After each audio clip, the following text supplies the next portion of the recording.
Food riots, tax protests, strikes, high unemployment.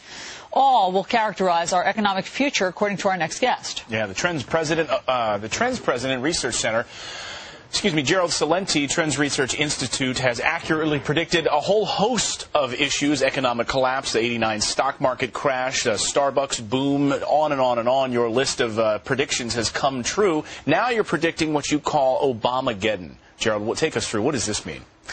Well, what we're looking at is really it's much bigger than an economic collapse. We're looking at the decline of Empire America. And in all fairness, and I'm a political atheist, I don't bow to politicians or kneel or genuflect at their altars. No, we just look at the facts for what they are. It's been long in the making, but now it's being accelerated with these programs of stimulus packages, bailouts, buyouts, government takeovers. By the way, people are calling, is it nationalism? Is it socialism?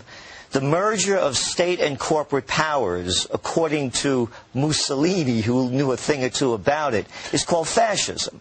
So what we're doing is we're looking at the disintegration of the empire in terms of this used to be the entrepreneurial empire of the world, and now it's become a place for the too big to fails. The policies being put in place are not going to work. Look at the unemployment numbers, as your poll is looking at. The Obama administration said before the stimulus package that we had to vote on this, because if we didn't, we were going to see unemployment hit 8% in 2009, and then it was going to peak at 9% in 2010. Well, voila. It's already at 9.5. If I had a track record like that, I'd be out of business. Gerald, I just want to read to our audience some of the other things you're predicting for the year 2012. By the year 2012, you say we will see tent cities, we'll see ghost malls, we'll see general strikes widespread, we'll see boss nappings, we'll see gang warfare. Your predictions, though you've been accurate in the past, as Clayton has said, it prompted the New York Times to say that your predictions are basically pessimism porn. Why is your outlook so much bleaker than anyone else's? Because they're selling optimism opium, confidence, hope. That's what they're selling. They're not selling reality. You know, there's the media world, the political world, and the real world. You look what's going on in the real world out there. Look at these tax protests. And again, this is something that we had forecast back when Bush was president. We said this was going to happen. This is just the beginning. History is being made. You know, I'm a Bronx boy by birth.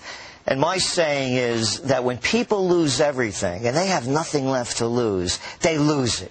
And people are starting to lose it. It's not only their jobs they're losing their pensions, they're losing their futures. You're going to start seeing student protests. Kids are going to college. When are they going to graduate? Doing what? And you look at, when you, at Trends Research, you're looking, because I can picture viewers sitting there saying, well, okay, what is he basing this on? What is Gerald basing this on? You look at a whole host of numbers and economic indicators to make this research come to light, right? And as well as global issues. Again, current events form future trends. Today we're just hearing India has now joined with Russia and China in talking about a new reserve currency. They all want a bailout of dollars. You cannot print phantom money out of thin air based on nothing and producing practically nothing without destroying the economy. So, Gerald, we hate to leave people with the vision of the apocalypse. What's the answer? Since you do crunch all of these numbers and look at all of these trends, what is the answer to making the trend tick upward again? First of all, the government has to stay out of private enterprise and stop taking equity positions in it. This whole mantra of too big to fail is a lot of baloney.